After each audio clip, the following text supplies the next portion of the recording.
Another welcome to Afcon tonight. And finally, we know the two teams that will be playing on Sunday for the ultimate. It's Ivory Coast in search of their third Afcon trophy, while Nigeria are looking to equalize Ghana, making it 4 Afcon titles. Who will win it come Sunday when the final does take place in Abidjan? But it was an exciting semi-final action between Nigeria and South Africa. It had to go to penalties for us to know who will be on Sunday. But Nigeria rose to the occasion, and it was Stanley, yet again, a goalkeeper heroics. And this time around, it was Nigeria's Stanley who managed to save 2 penalties to help Nigeria advance to the finals. Ivory Coast, on the other hand, Sebastian Haller rose to the occasion for them and nicked it for them against the Democratic Republic of Congo to ensure that Ivory Coast's dream of doing a host and win remains alive. But will they be able to do it against Nigeria? That is a very big question, and we'll be dissecting it here today. We'll be paying close attention to the action that did happen. DR Congo, pretty well. They did pretty well, but they will have to fight for the bronze medal against South Africa on Saturday, and we wait to see if they will be able to achieve that. But it's been an exciting tournament so far, and 2 more games to the end of a competition that has brought so much smile, so much excitement, and of course, there was lots of drama. Instead with me is Frimpong. He's been here. He's a happy Ivorian, adopted Ivorian of some sort. He's been supporting them through and through, and you can see the smile on his face. Frimpong, you're a happy man, really, really happy man. I'm sure, you wanted something to happen in Nigeria. It didn't work out. No. You wanted them in the final. When you want to win a competition, you win it against the best. And Nigeria will be worthy opponents to beat to the title. Well, Nigeria will be worthy opponents. Let's see if Ivory Coast will be able to win. So Frimpong is here, and he'll be offering us some really insightful analysis over there. And of course, just to mention also that we will be in Kumasi, where my colleague Fifi Manfred is. And of course, we're bringing us the mood in Kumasi after the finals, after the semi-final action, also getting his thoughts. But we also have our man on the ground in Abidjan, and he watched that game between Ivory Coast and the Democratic Republic of Congo. I'm talking about Daniel Corentin, and he witnessed it all, and I'm sure the party is still on the streets of Abidjan. We'll be connecting to him and getting the very latest of what is happening in Ivory Coast. My name is Razak Musbah. This is Afcon Tonight. It's brought to you by MTN. Everywhere you go, they've been supportive, big time supportive, and it's been produced by Kwame Benaya and the entire team. We'll get into it. But first of all, this is how the action unfolded between Nigeria and South Africa.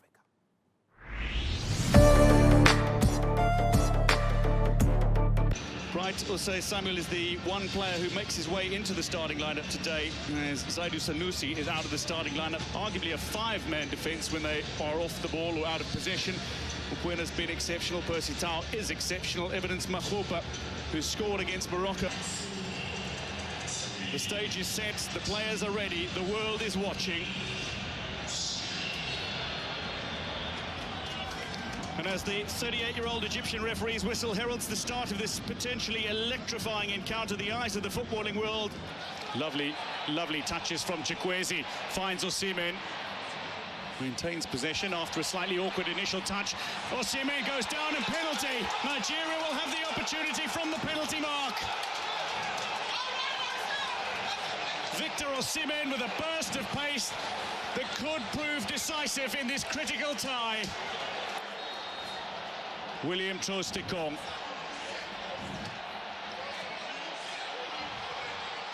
Straight down the middle and Nigeria lead. South Africa have got numbers forward.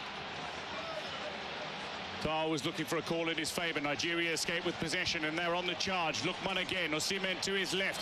On his right, he's got a charging player as well. This is lovely from Nigeria. Can they find a second? It's a tap-in for Osimhen! And Nigeria now is a potentially decisive moment as well. Penalty to South Africa. The second strike will not count.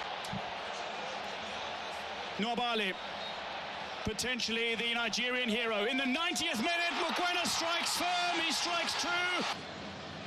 Grant Gekana, meanwhile, who is such a soft-spoken individual off the pitch, but he is filled with competitive venom when he's on it. That is the end of the first half of extra time.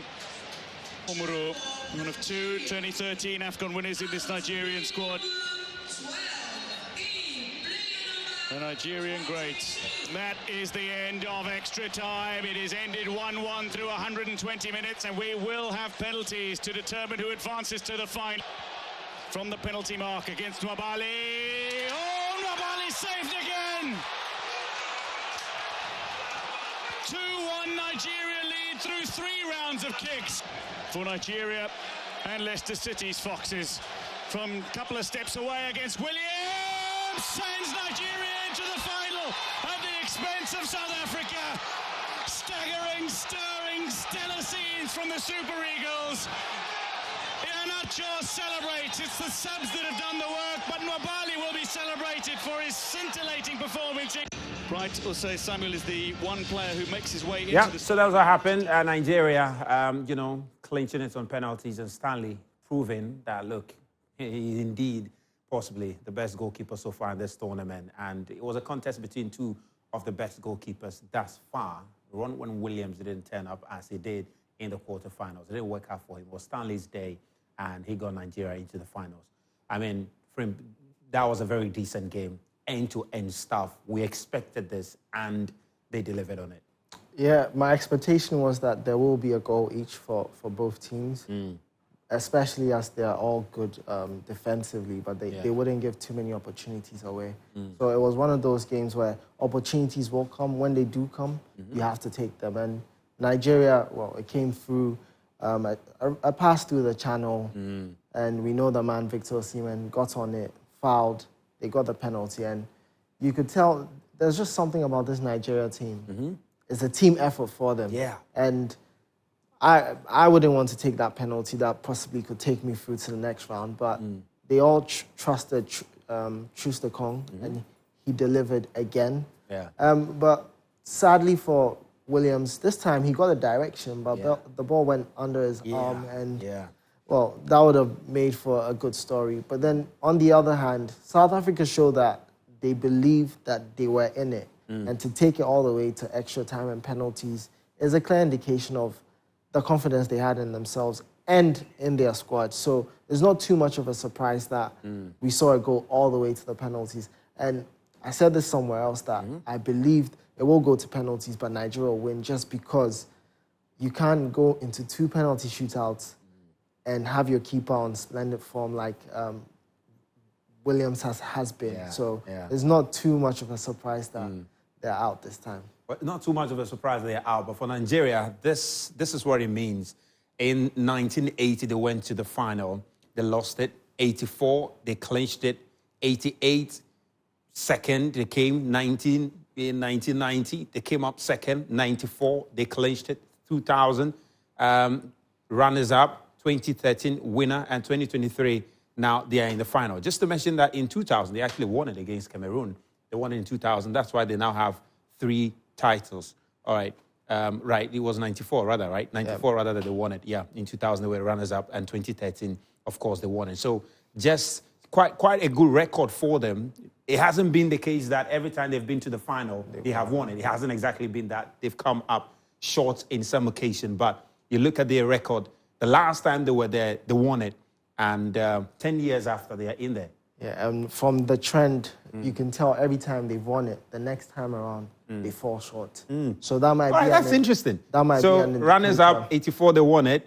Then they came runners-up again. 94, they won it. Runners-up again. Then they win it again. Okay. The next time they get to a final, and then they falter. So they've never won it consecutively. That's really true. Like... In consecutive appearances. Yeah, consecutive appearances. Yeah, well, that's pretty interesting there. So that's Nigeria record in the finals. But, I mean, in Abidjan, it was parties. Currently, lots of party there. And my man, Daniel Kranti, watched the game in the stadium. And he joins me via Zoom now. Daniel, I mean, just tell me, are they still partying in the stadium? Brother, first of all, I need to do a sound check. Can you guys hear me? I can hear you, my brother. I can hear you. I can hear you. Yeah. Absolute mad scenes over here at the stadium. And unexpectedly so. Look, it's probably one of Ivory Coast's best performances in terms of control. The fans were on their feet from minute one. And you could just sense the good feeling all around the game. They could feel that they were certainly going to make the final. Obviously, it was going to be a very difficult game against this Congolese team. That for me, being one of the best attacking teams at the competition. But the way the Ivorians were able to keep them at bay, hold them, prevent them from creating opportunities. And it was Ivory Coast who could easily have been 3-0 up in the first half. That didn't kill their momentum, the fact that they were not unable to score a goal in the first half. They came back even stronger in that second half, pushing and finally, till now, I don't know if he intended to hit the ball with that sort of technique, but also it onto the turf. But it was a fantastic goal. It could have been more, but they did really well. A very efficient job on the day just to keep it at 1-0. And Ivory Coast have made the final against all odds. And we go a couple of weeks back, just at the end of the group stages. Nobody expected them to be here. It was 3 points from 3 games. They had just been defeated by problems here against Equatorial Guinea. But they changed the head coach. And just simply back to basics. You can clearly tell that Maspai knows this team very well. The players are playing for him. And the results have been very clear. Brilliant performances all throughout. And it's summed up in today's performance. I mean, just give me an idea of the atmosphere. I mean, before the game, was it quite of a tense atmosphere, or the fans were so optimistic that, look, we're going to win this one. We're going to win this one. And so, although the game ended with just 1 goal, but was there such strong optimism that Ivory Coast was going to win it before the game? The atmosphere was very funny all through the day. Why? Because earlier in the day, before the other semi-final between Nigeria and South Africa took place, you could literally like taste the tension in the air. The Ivorians were very tense. And as I said earlier, they had every right to do because of the strength of this Congolese team. But it looked like once Nigeria won the game, just before kickoff for this game, it just raised the mood in the stadium. It was like once Nigeria were in the final, and we had a number of them talking about the fact that they would want to go to the final and get that revenge against the Nigerians who beat them in the group stages. So all of a sudden, once that Nigeria-South Africa game was over, you could clearly tell that the Ivorians really believed that they would make the final. And that feeling had an effect on the players because we saw it from minute one. And the players began with a lot of intent. Ivory Coast began with a lot of intent. It took some time for Congo to go into the game, but they never really reached the heights that we know they can reach, especially what they've shown us throughout this competition. It was Ivory Coast from start to finish, and deservedly so. They got the win. I would love to be outside at this point in time because if you could see the euphoria once the referee blew the final whistle in this stadium, the floor was literally shaking. It was pandemonium in the stands, absolute excitement, and it's certainly going to continue outside the stadium. Interesting. I was thinking maybe they would just have some PA system in there just when they are done, boom, Charlie, start their party and stuff. But I'm sure the party is going to be on the streets over there. Then I'll come to you pretty shortly because I know you need to try and reach the bus and get home. But, I mean, you monitored the game briefly, though. I mean, are you surprised that Ivory Coast have been able to get this far? You can't... just look at the drama. Look at the story that they are about to write in this Afcon. It's unbelievable. If you ask me this, you're just being unfair. You know I'm biased towards... And let me just mention, let me just bring in that George is here, and he had a fantastic commentary. George, you commented on the game. I mean, I don't know if he can hear me. All right, he can hear you, but George, yeah, I mean, he can hear you, but I mean, George,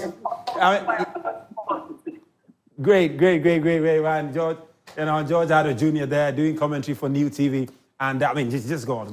Well, it's not too much of a surprise because we've seen them improve across the competition. Yeah. After the group stages, it's been improvement upon improvement upon improvement. And the fact that they've gone a goal down in a couple of games and risen to the occasion is a clear indication that this team, well, ever since the new head coach took over, has a different mentality. They don't give up. They understand that they're playing for the fans and they're playing at home. And they definitely want to make it up to the fans, especially being on the brink of an exit. So it's quite impressive that they moved from where they were to where they are now. Hopefully, by the next time we'll be here, we'll know what the story will be for So how do you survive? I mean, great. I mean, we just been joined by Gary Smith. He monitored the game between Nigeria and South Africa. And already we know there's going to be Nigeria versus Ivory Coast in the final come Sunday. And Gary, if you can hear me, I mean, talk me through. I'm sure you've been getting some slacks there because a Ghanaian watching Nigeria reach the final, I'm sure you've had to take a bit of the shades in the stadium, haven't you? I didn't hear your question. Look, but what can I say? Nigeria deserves, for the balance of play, they deserve to win. South Africa had a few good chances. They didn't take it. So I suppose, I mean, Nigeria did what they had to do, I think South Africa trusted in their penalty abilities a bit too much. You could tell getting to the end, while Nigeria played the game to win. The changes with Victor Osimhen being taken off, Omero being brought on, the players that were brought on were penalty takers. And it was clear that is what they wanted to do. They knew exactly what they wanted to do as well. If you watch the technique in beating Ronwen Williams, all the Nigerian players played the penalties to areas that they typically do not play to. So, and the other thing was that Ronwen dived to the places where typically the five Nigerian players, kick their kicks, which means Ronwen did his homework and the Nigerians also did their homework. And so at the end of the day, the most prepared team won. Interesting. Very interesting, though. But in terms of the Nigerian side that you witnessed today, we know they're going to be playing Ivory Coast. I mean, based on the performance you witnessed, do you think Nigeria have a strong case to make for the title come Sunday? Well, the Ivory Coast they've gone to the final. They are not the most convincing of teams. Yeah. And if I would pick a team on the balance of everything, all things considered, I would definitely pick Nigeria for so many reasons. The Ivory Coast, I think that there's a lot of home nation vibes around them. Yes, I'm not taking anything away from the tactical acuity of the way they play, but look at how they have gotten into the final. The DRC themselves, remember, they didn't win a single game getting to this point, DRC. Yeah. Right? And so it's not like the Ivory Coast we saw how the Mali game went as well.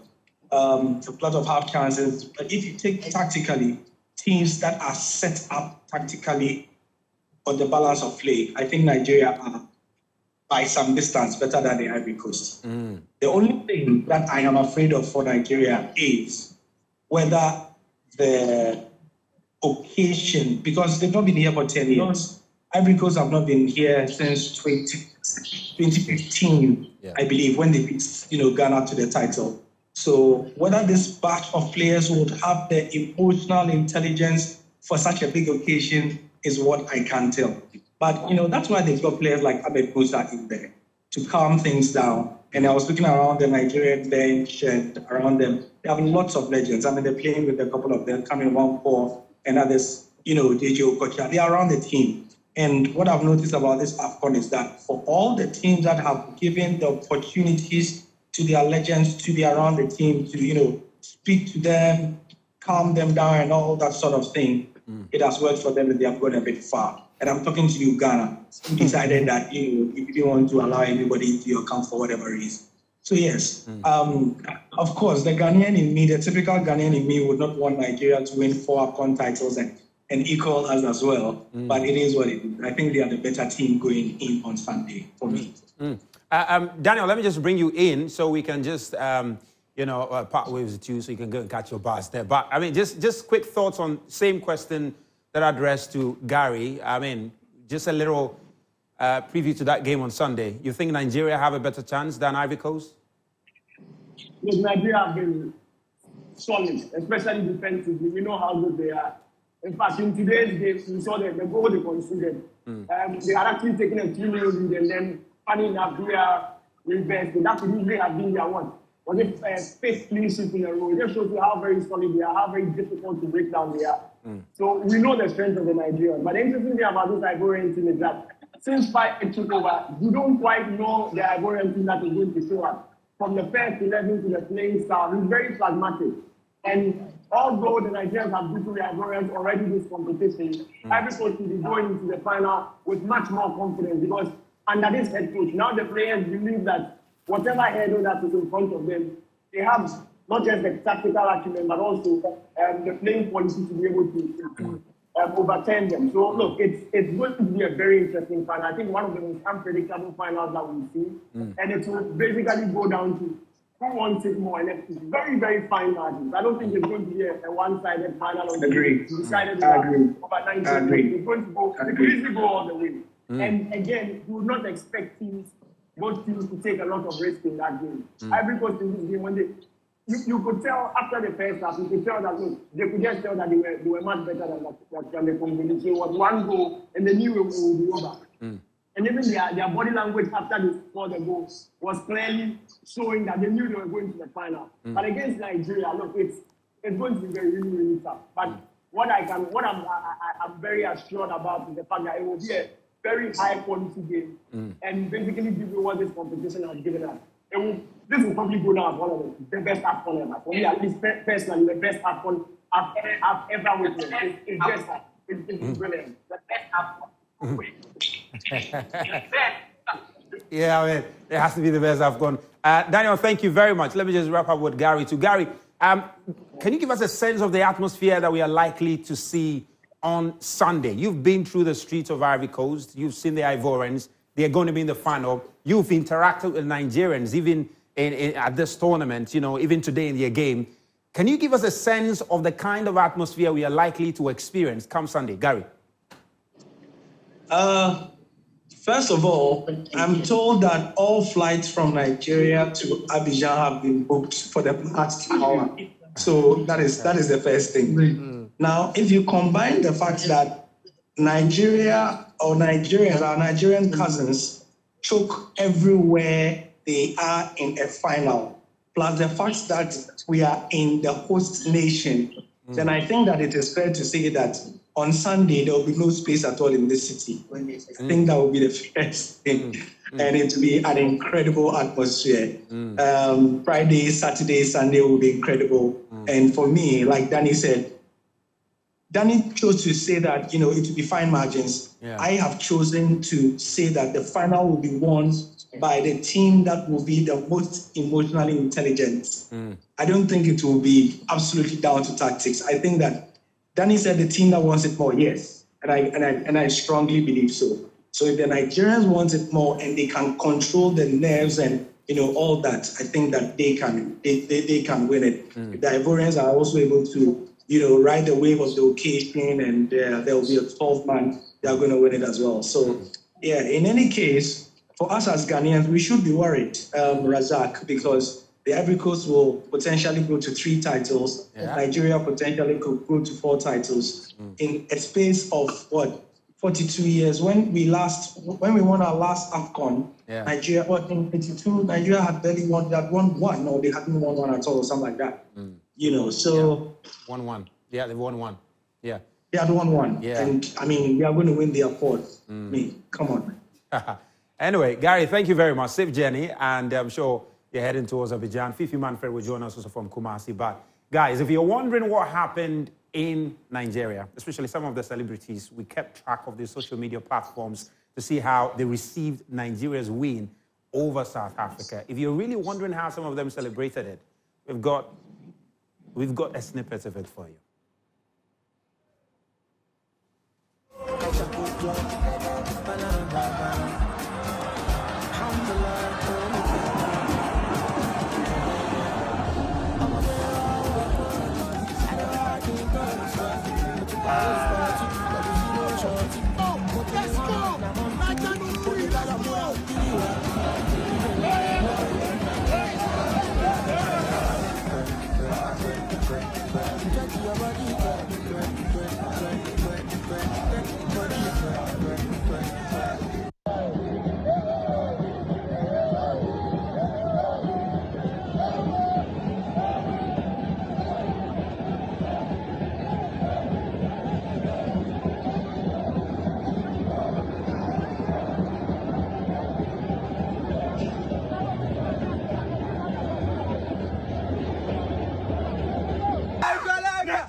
I'm a piano. It's a big vibe. Steadily, heavily we are getting. I'm a piano. It's a big, get there. Steady, we are getting. We. What do you move?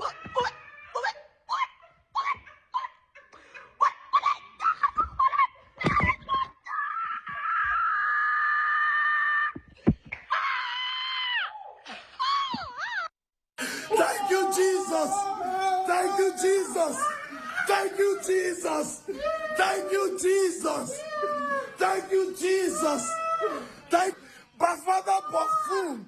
Bafana Bafou. Bafana Bafou. Bafana Bafou. Bafana Bafou. Oh, thank you, Jesus. Jesus. Thank you, Jesus. Thank you, Jesus. Hey. Hey! Hey! Hey! Bafana Bafuna! Bafana Bafun! Bafana Bafun!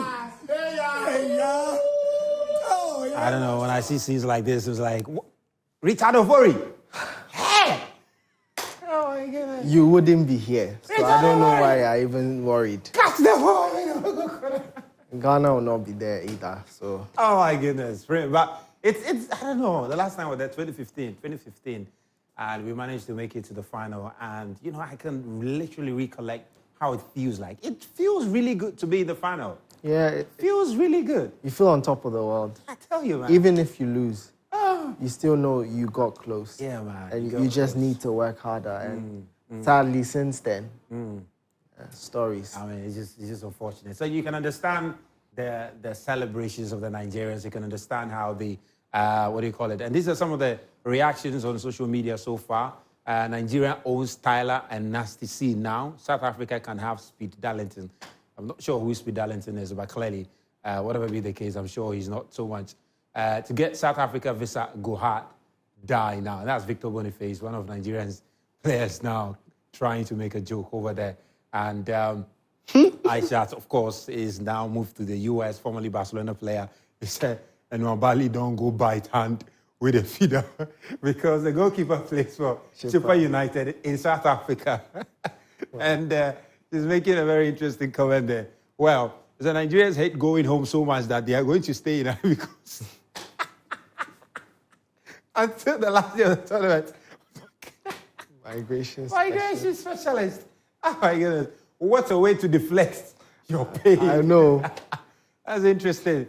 The man who turns a victor into victory. Big performance by him. He got the penalty for them. Almost scored the second, but it didn't work out for him over there. Nigeria won, but mainly luck. Super Eagles' performance was greatly disappointing. Nigeria's midfield was so flat up until the 62nd minute. And even after that, the team were almost outplayed. The determination wasn't really there. SA played the better game, truth be told. But kudos to the goalkeeper, Nwabali. He alone did an excellent job.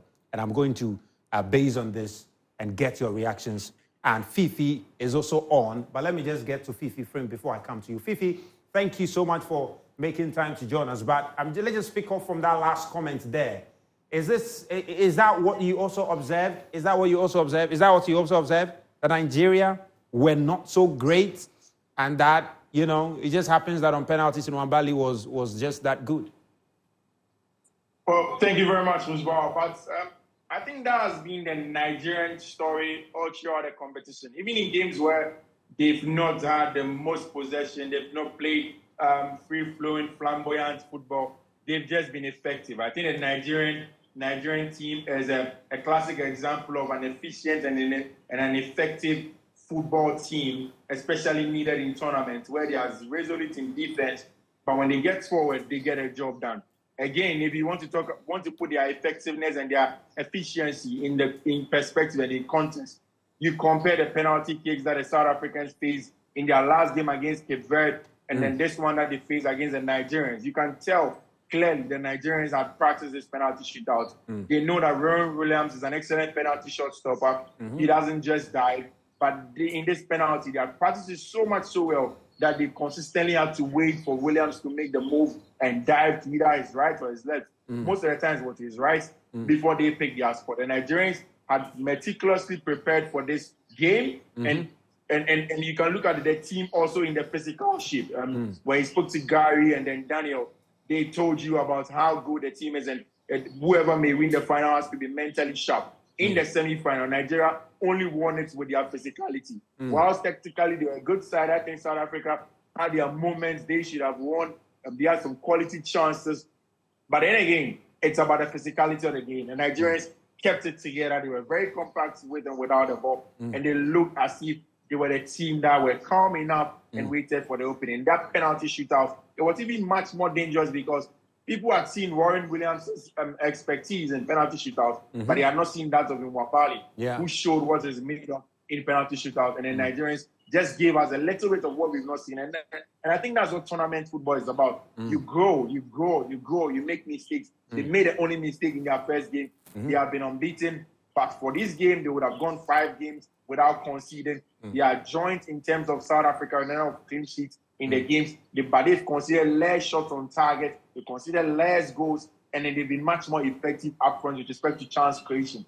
Albeit, they had missed more chances because Victor Osimhen is underperforming his XG. But then put that into perspective. They have gotten other scorers in Ademola Lookman and then, of course, Victor Simon, who make things go around for the Nigerians. So, I mean, by and large, you look at all of these things and you understand that regardless of the fact the Nigerians didn't necessarily play well, but they just got a job done. They are just enough to get a job done. Interesting. I'm just going to comment on that third place that we are going to witness on Saturday. Do you think South Africa, based on the performance they put up between DR Congo and South Africa, and Fifi, I'll get your thoughts on that also, between DR Congo and South Africa, based on their performance thus far in this tournament, who deserves to go home with a medal? I'm looking at DR Congo pulling a surprise, primarily because of the frailties in South Africa's lateral positions. It's very likely that they would exploit that because of the talent they've got in their wide areas. So DR Congo will be looking to attack South Africa there. And I think South Africa will be deflated. As much as they did well to get to the semis, they expected to go a step further. And this will be a bit of an unnecessary fixture for them. But for DR Congo... won the medal. Since when? Was it... Since they won the title, yes, they haven't even gotten a bronze medal. I'm sure they might be happy with it. I don't think they'll turn up as much as we're expecting. For Congo, on the other hand, they have something more at stake in the sense that with all that's going on at home, they need this to just calm tempers and whatnot. And they're hoping for a Drogba-like effect. So hopefully they will turn up and be able to secure third place. And for South Africa, though, and I think if for these two sides that were going to be playing for the bronze medal come Saturday, I don't think anybody foresaw them making it to the finals. They were never fancied anyway. Talk about DR Congo themselves. They were not fancied. Even for South Africa, look, they struggled to make it to the tournament. Until this edition, the previous edition, they didn't even make it. And the talk in South Africa was, there were questions about, the national team, the effectiveness of the national team, why, even though they have a very thriving local league, their national team was not impressing as they expected to, but they have pulled a huge surprise in this tournament, locked horns with Nigeria all the way to the penalties.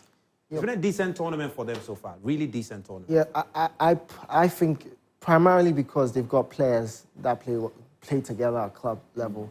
And them coming together at this level as well is an added advantage for them. So certain things, they have to play to the instruction of the coach, but they have the benefit of knowing how well each other play and their strengths and weaknesses. So it made it a bit easier for them.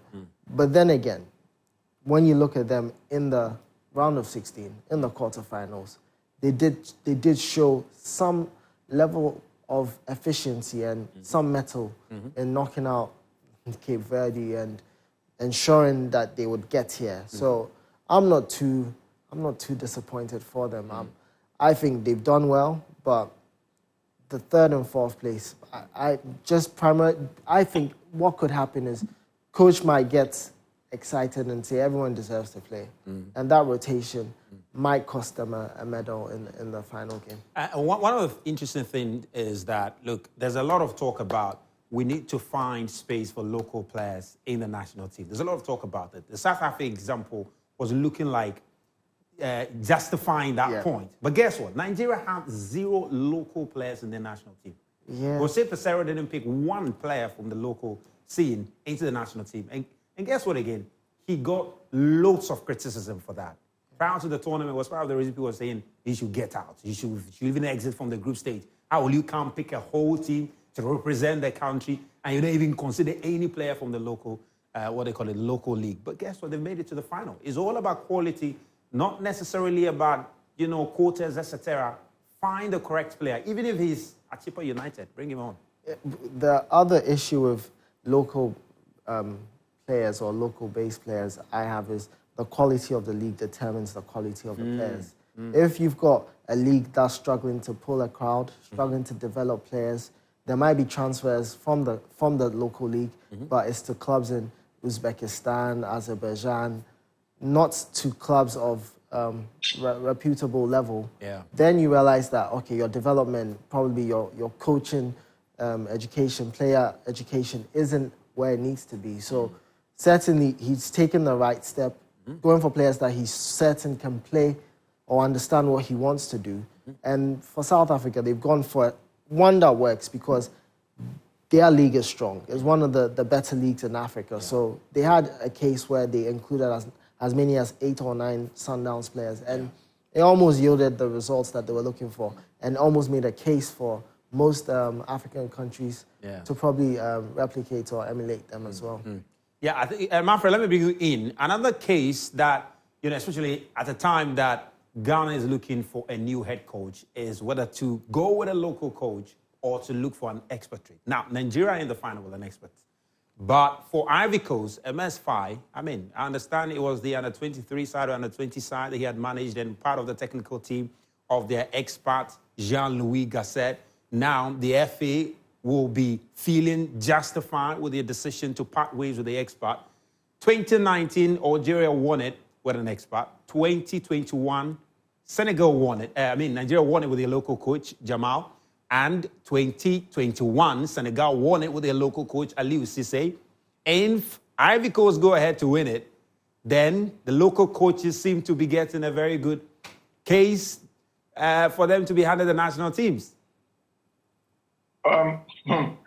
Musbah, so if you look at the local coaches, you look at, say, even Walid Ouagadougou, who is a local coach and has taken the Moroccan team to the World Cup semi-final, the very first time an African team has done that. Jamel Belmadi and Allies. These are top-notch coaches, trust me. These are top tactical brains. And not just tactics, the various components of the game, physical side of the game, the psychological side of the game, the tactical side of the game, every game, management of almost everything, in terms of even communication, the kind of things they say. These are top dogs in their own right in the business, and they know exactly what they are doing. If we are taking a local coach, we have to be getting the best local coach we can get around. Who is the best local coach? And would our best local coach be able to match the standards? But let me tell you something. If you take Walid Ouagadougou had his coaching education not in Morocco, but he's a local coach. He's a Moroccan. But had his coaching education in France. Even MS5 has coached lower tier teams in France. He has had a lot of education, a lot of job and hands-on job experience in France. Same for Jamel Belmadi. He has also been to France. So all of these so-called quality coaches have been elsewhere before. You go to South Africa, they have 2 of the almost greatest local coaches in their ranks in, what's his name, Rulani Mokoena, and then, of course, and Peter Mosimani. But Pito hasn't gotten the job. It's Hugo Bruce. Maybe Pito has never even applied for the job. But these are 2 top coaches that if you take the job, you can be rest assured that they can get a job done. Do we have the quality coaches to get a job? And I think that's one of the problems I have with our football. The fact that coaching education, it's at a very low, and we need to do more. There is a little gray area.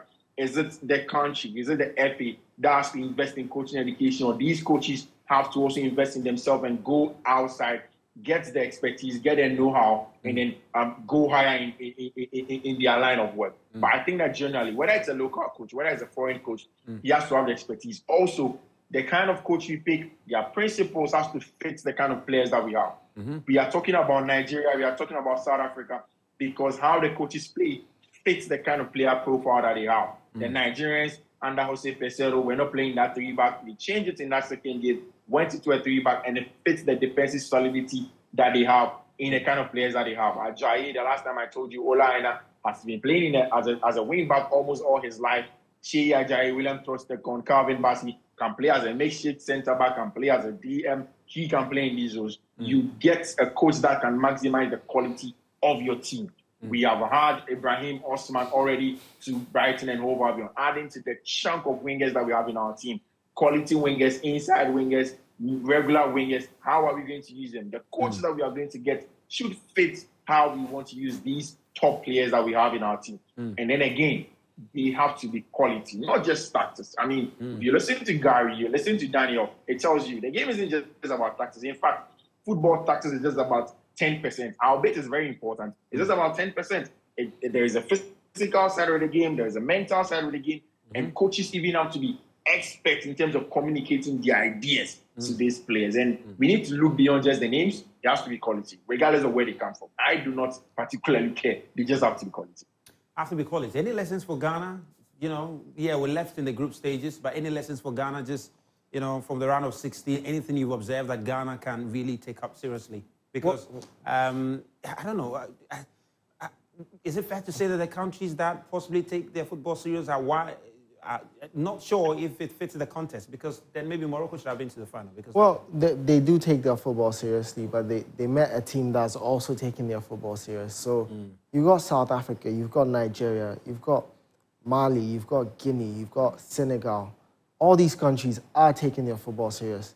They're developing football identity, and they're finding ways to develop people that would be at the helm, the technical side, as well as the playing side. What I've noticed being in football myself is that they're great people, brilliant minds, but because of language barrier and whatnot, and actually barriers to entry, they can't actually get into coaching education. So that's one of the challenges that needs to be changed. If there are enough people that are actually in the sport, we talk about there being no value in football. When you were younger and you said you wanted to play football, they'll tell you it's not worth it. But if we can create an ecosystem that's self-regulating and revenue generating by itself, then we can push enough people there, because then they have an assurance of something to feed their families and whatnot, and they can pursue it fully. You can't be a coach, then you're a teacher, you're a PE teacher, you're a coach. You can't focus on one thing, and that's one thing that's lacking. We don't have enough people to groom the young ones coming through. And if we can fix that, and the structure of our football definitely needs a lot of revamping. If we can do all of that, I've seen that there's a new technical director for Ghana football. Great for Ghana. But what Ghana needs to do in that is we need to ensure that his experience as someone that's coming from an academia, as well as done football at some point, it needs to merge somewhere. You can't be in academia, come into sports and not merge the two worlds together. We have to have research done as much as possible. He should be focusing on that. That's his speciality. Where he's reached in football and where he's reached in the sport, it's probably the best thing he can do for Ghana is prioritize research. In doing that, you'll find that there's so much more that we can do for the football ecosystem that will open up opportunities as well as create value and opportunities for other people to come in and support the sport. I mean, amazing there. Fifi, just some final words from you. I'm sure we're going to be back here tomorrow to do some even more exciting analysis. Final words from you, then we just wrap it up. Well, maybe let me ask you this for your final words. Has this been the best Afcon for you so far? George said yes. Daniel said yes. Have you felt like that too? Yeah, I agree with George and Daniel. This has been the best Afcon. I mean, I've watched quite a number of Afcons, I've never been to any just yet, but then this has been a brilliant Afcon. From the sound bites, the Abidjan today. Steve Zando was telling me about how beautiful Abidjan is. And then you go into refereeing that we've seen. I've seen loads of tweets from experts, former footballers that say African referees are making VAR like a mere formality. I mean, and if you watch the English Premier League, you compare it to that and just suppose and realize that, whoa, there's some good stuff from the African referees. No extra lines, no extra over-elaboration. It's just straight up brilliant stuff and they get the job done. And then again, the football. We've consistently said that our game is largely physical, but we've seen some tactical games in this AFCON. I saw that South Africa versus Morocco was largely tactical. I saw Equatorial Guinea tear Ivory Coast into shreds. It was a beautiful game. And I've seen one of the most physical AFCON teams in Nigeria. They are there. And I think that they are going to do excellent stuff. So, yeah, I mean, for Ghanaians, who consistently talk about this AFCON in the context of our football, I just think that we have a long way to go. It is time for almost everybody in the football ecosystem, the government, through the Ministry of Sports, the GFA themselves, they need to start it. And of course, coaches, everybody, journalists, everyone, to come to a round table, find lasting solutions. We need proper merging plans between the FA and the government to get a job. And I have said that it's even time to start perusing the various presidential candidates of their proper plans for sport. It's important. And I think that we can get it. Fifi, thank you very much. We'll see you again tomorrow and 10 to 11 p.m. frame. Thanks so much for coming through. I appreciate you. Wish you Ivory Coast the very best. You know. Not sure. You plan on going to Abidjan. Is it going to happen? Well, we'll see, right? There's still time, I have to speak to my colleague. Okay. That was the plan. So probably we'll There's still time because it's going to be a good party. Ivory Coast versus Nigeria. Real beautiful party over there. Guys, that's all we have for you on Afcon tonight. My name is Razak Busbao, brought to you by MTN, the show. And a big thanks to everybody for making it happen. We'll be back tomorrow, 10 to 11 p.m. You have a lovely evening.